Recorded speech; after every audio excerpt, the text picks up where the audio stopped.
মুখ্যমন্ত্ৰী ডক্টৰ হিমন্ত বিশ্ব শৰ্মাৰ বহুবিবাহ বিৰোধী বিধেয়কক বুঢ়া আঙুলি দেখুৱালে এগৰাকী অসম আৰক্ষী বিষয়াই। প্ৰথম পত্নীৰ সৈতে বিবাহ বিচ্ছেদ নকৰাকৈয়ে পাতিলে দ্বিতীয় বিবাহ। বিলাসীপাৰা আৰক্ষী থানাত কৰ্মৰত সহকাৰী উপ পৰিদৰ্শক আব্দুল জব্বাৰে সংঘটিত কৰিলে এই কাণ্ড।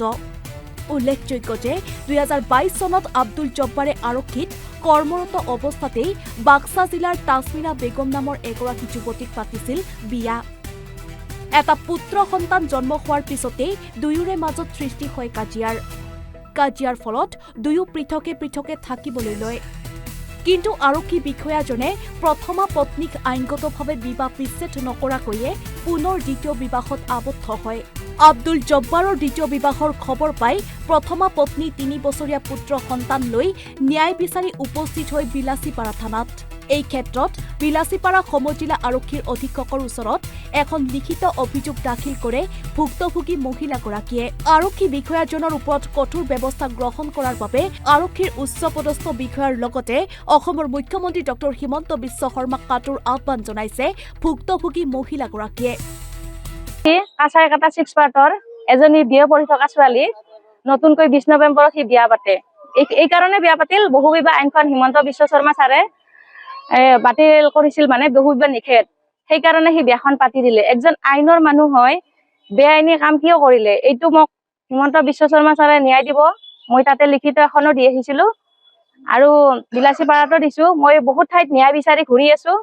যেনেকে CM ছাৰে আমাৰ বাল্য বিবাহখন বন্ধ কৰিছিল, এতিয়া বহুবিবাহ আইনখনো আনিছে। এইবিলাক আইনৰ মানুহ একজন হৈ সকলো জানিও মোক ডিভোৰ্চ নিদিয়াকে কেনেকৈ বিয়া পাতিব পাৰিলে, এই বিষয়ে মই মুখ্যমন্ত্ৰী হিমন্ত বিশ্ব শৰ্মা ছাৰলৈ মোৰ হাম্বল ৰিকুৱেষ্ট, সি যাতে শাস্তি পায়। একজন আৰক্ষী হৈ আপোনালোকে ভাবক, অল অসম যিমান আছে ছোৱালীও ভাবক বা পুলিচ কনিষ্টেবল বিলাকেও ভাবক, এজন ৰক্ষক হৈ যদি আমাক ভক্ষণ কৰে, তেতিয়াহ'লে আমি কেনেকে এই অসমত জীয়াই থাকিম? আমাক ন্যায় দিয়ক। সি মানে কি কম, সি এজন সাব ইন্সপেক্টৰ নামতহে খাকী পোছাক জোৰা পিন্ধি সি কি কম আৰু আমাক মহিলাবোৰ এনেকে মোক বিয়া পাতিলে কাৰোবাক কেলেংকাৰী প্ৰেগনেন্ট বনাই এৰিলে, সি এজন মহিলা কেলেংকাৰী হয়।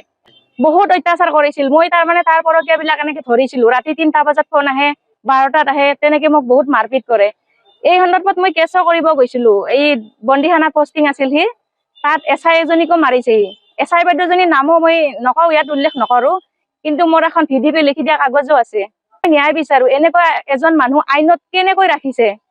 বিলাসীপাৰাৰ পৰা প্ৰশান্ত কুমাৰ দাসৰ ৰিপৰ্ট, NFR 24।